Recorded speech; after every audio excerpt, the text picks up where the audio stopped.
할렐루야. 아멘. 바울 같은 경우에는요, 우리가 볼 때 너무 완벽하게 보입니다. 그런데 그렇게 완벽하게 보였던 바울도 자신의 한계를 토로하며 탄식하는 하나님 말씀을 볼 수가 있는데, 바울처럼 탄식할 때 어떤 일이 생기느냐 알고 보니까 놀랍게도 하나님의 은혜를 경험하게 되는 그런 말씀을 볼 수가 있겠습니다. 우리는 영적 전투에 임한 군사라고 말할 수가 있습니다. 영적 전투는 다른 사람과의 싸움이 아니라 자기 자신과의 싸움을 말해주는 것인데, 이 영적 전투는 언제까지냐 하면 나의 숨이 끊어지는 때까지 끝나지 않는다는 것을 기억하시기를 바랍니다. 이것 때문에 혹시 이 삶을 그만 살고 하시기사를 해야 되겠다 이런 생각을 하는 사람은 세상에서 가장 미련한 사람 중에 손꼽는 사람인 줄 압니다. 오늘 본문 말씀은 이 영적 전투에 있는 한 병사의 솔직한 마음의 그 소리, 이 심정을 그리고 있습니다. 23절 말씀에 보면 내 지체 속에서 다른 한 법이 내 마음의 법과 싸워 내 지체 속에 있는 죄의 법으로 다른 그야말로 나를 사로잡는 것을 본다고 고백을 하고 있습니다. 바울이 한 이야기는 뭐냐면은 자기 속에서 두 가지 법이 싸우고 있는데 이것을 가면을 쓰고서 좋은 것만 이야기하는 것이 아니라 자기 속에 있는 것을 솔직하게 고백을 하면서 역시 이 탄식의 소리는 누구에게나 있을 수 있다. 그러나 이 탄식의 소리를 하고 싶지 않고 이것을 버려두기 때문에 내 것이 아닌 양 살기 때문에 그 이후에 찾아오는 기쁨도 감사도 체험을 하지 못하고 만끽하지 못하고 사는 것입니다. 사실 솔직하게 탄식하는 바울을 보면서 우리가 깨달아야 할 것은 기독교는 어떤 종교이냐 이거를 바로 알 수가 있습니다. 그 뭐냐 하면 기독교는 고백의 종교라고 말할 수가 있습니다. 먼저 예수님을 주로 시인하는 고백입니다. 로마서 10장 9절에 있는 말씀처럼 시인을 할 수 있습니다. 고백을 하는 거죠. 그리고 자신의 죄도 고백을 하는 것입니다. 하나님은 거룩함을 가장 여러분들 이렇게 속으로 다 집어넣고 자기 스스로가 굉장히 난 사람처럼 하는 것을 별로 좋아하지 않습니다. 우리 하나님은 가장 하는 것을 안 좋아하고 솔직한 것을 더 좋아하시는 분인 것을 믿으시기를 바랍니다. 자신을 더 이상 위장하지 말라 이런 얘기입니다. 되게 교회 안에서 보면 모두가 다 거룩한 사람 같고 생명죄도 안 지는 사람 같이 보입니다. 실제로 하나님께서 보실 때는 죄인 아닌 사람이 한 사람도 없거든요. 자신을 더 이상 위장하지 말고 가면도 위선도 이런 탈들을 다 벗어버리고 하나님 앞에 솔직할 수 있는 오늘 저 여러분이 되기를 소원합니다. 아멘. 이 가면과 위선의 탈 속에 자신을 더 이상 감추지 말고 하나님 앞에 내 속에 있는 그대로를 고백하는 소중한 시간이 되어지기를 원합니다. 아멘. 고백이라는 것은 하나님이 주시는 뭐냐면 은혜라는 것이에요. 카리스라는 말인데 바울은 자신의 내면 이 세계를 솔직하게 드러내고 있습니다. 자신의 그동안 실패했던 거, 죄에 끌려다니는 자신의 연약함을 그대로 하나님 앞에 고백을 하고 있는 거예요. 이 고백은 역시 나에게도 필요한 고백인 줄로 압니다. 우리가 하나님의 뜻을 알고 은혜를 받게 되잖아요. 그 전에는 아무렇지도 않았던 것들이 이제는 내가 알고 보니까 말씀을 알고 보니까 은혜를 받고 보니까 모두가 다 내가 하고 있었던 것들이 다 죄된 생활이었고 죄된 생각이었고 나는 죄된 습성에 빠져있구나 이런 것을 느끼게 됩니다. 바울은 하나님의 법을 지키면서 살아가야 하는 것이 당연한 건데도 불구하고 죄의 종으로 살고 있다는 사실을 하나님의 은혜를 깨닫고 나서 깊이 깨달았던 거예요. 그래서 그는 탄식, 이 탄식으로 편지를 이어가고 있습니다. 24절의 말씀에 보면 오호라 나는 공고한 사람이로다. 이 사망의 몸에서 누가 나를 건져내랴.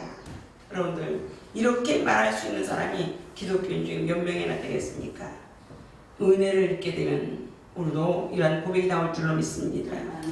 그래서 두 번째는 우리도 어떻게 되냐, 솔직하게 탄식을 해야 된다 이런 얘기죠. 이 오호라의 탄식은 긍정적이고 소망이 있는 것입니다. 사람들 볼 때는 육적인 탄식을 할 때 못 살겠어, 죽겠어, 힘들어, 망했어 이런 탄식은요, 결국은 따지고 보면은 육적인 탄식은 나를 더 망하게 만들고 나를 더 힘들게 만들고 하나님에게서 나를 더 멀리하게 만들고 일상 내게 주신 수명까지라도 단축시키는 안타까운 일을 만들어내게 됩니다. 그래서 우리가 할 수 있는 것은 바로 뭐냐, 오히려 이 탄식이 없는 사람은 신앙생활이 비정상적인 사람이라 이렇게 말할 수가 있습니다. 왜냐? 그래서 하나님께 가까이 나아간 자 입에서 나오는 탄식이기 때문에 반드시 이 탄식은 필요한 것이다 이런 얘기입니다. 말씀대로 살려고 발버둥치는 자의 입에서 나오는 탄식이기 때문에 그런 거예요.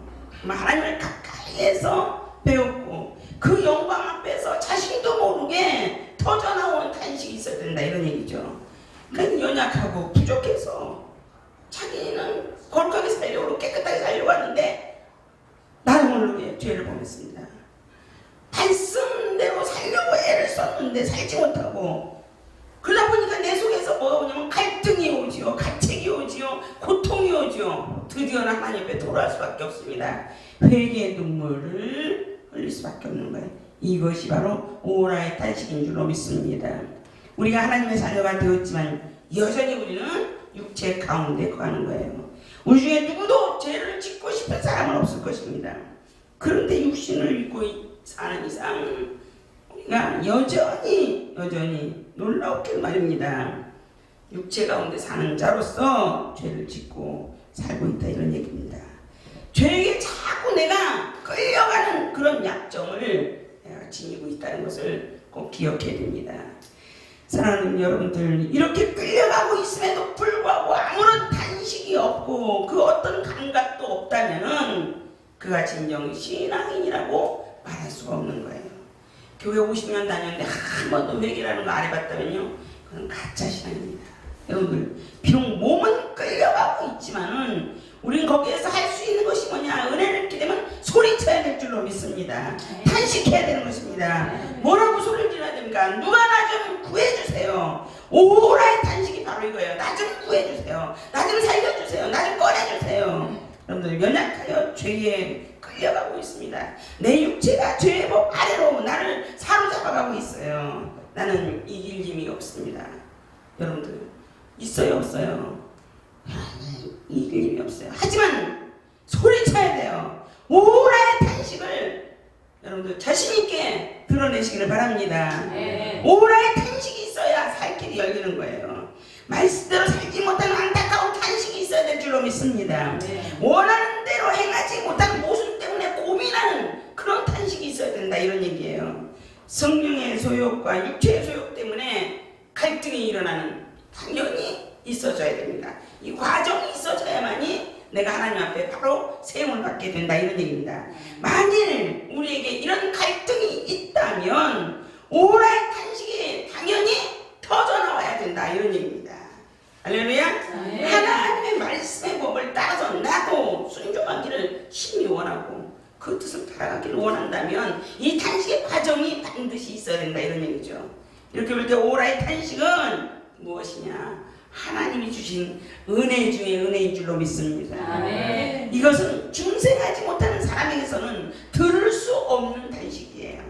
입을 열어서 이 오호라의 탄식을 하는 사람, 이 사람에게는 하나님의 놀라우신 은혜가 나타날 줄로 확신합니다. 아멘. 우리 주 예수 그리스도로 말미암아 하나님께 감사하리로다. 놀라운 일입니다. 왜? 금방 오호라 나는 어쩌고 저쩌고 정말 세상에서 나는 없어져야 되는 이런 육으로 죄로 나는 빠져서 방탕하고 힘들어했던 나였다는 것을 그대로 고백하는데 그로 말미암아 하나님의 은혜가 임하니까 놀랍게도 이 탄식이 감사로 바뀌어지는 역사가 일어나는 것이에요. 25절 말씀대로 극적인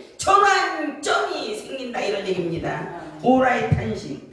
이 오라 탄식을 하던 바울이 감사하리로다. 아니 그 자리, 울던 그 자리, 낙심해서 탄식하던 그 자리에서 툴툴 털고 일어나서 예수 그리스도로 말미암아 일어나서 감사하는 역사가 일어난 줄로 믿습니다. 아멘. 절망적인 오라의 탄식이 없는 승리와 감사는 없습니다. 오라의 탄식에 은혜가 우리 모두에게 있어져야 될 줄로 압니다. 우리 말씀을 듣는 모든 이들에게 그때 승리와 감사의 축복이 바로 어느 때 있었다? 오라의 탄식이 있을 때 내게 찾아왔다고 고백되어지는 그런 간증거리가 있어지기를 주님의 이름으로 축복합니다. 아멘. 바울은 자신이 오라 나는 곤고한 사람이로다. 이 사망의 몸에서 누가 나를 건져내랴. 탄식하지 않습니까? 이 과정이 있었기 때문에 탄식하게 하는 자에게 주시는 하나님의 은혜, 바로 예수 그리스도를 말미암아 하나님께 감사하는 은혜가 있어진 줄로 믿습니다. 네. 불평불만이 변하여서, 고통이 변하여서, 절망이 변하여서, 탄식하는 소리가 변하여서 감사로 영광 돌리는 놀라운 역사가 일어난 줄로 믿습니다. 네. 사실 우리는 곤고한 사람들입니다. 하나님의 자녀입니다. 하지만 하나님의 뜻대로 살지 못하는 죄인 중에 괴수들입니다. 주님의 불쌍히 여김을 받기 위해서, 하나님의 은혜로 다시 일어서기 위해서 바울처럼 솔직한 탄식을 드림으로 인해서 이 탄식이 터져나올 수 있도록 우리가 기도할 수 있기를 소원합니다. 아멘. 탄식의 기도가 무엇으로? 감사의 기도로 바꾸어질지어다. 아멘. 주님의 역사가 일어나기를 소원합니다. 아멘. 감사합니다.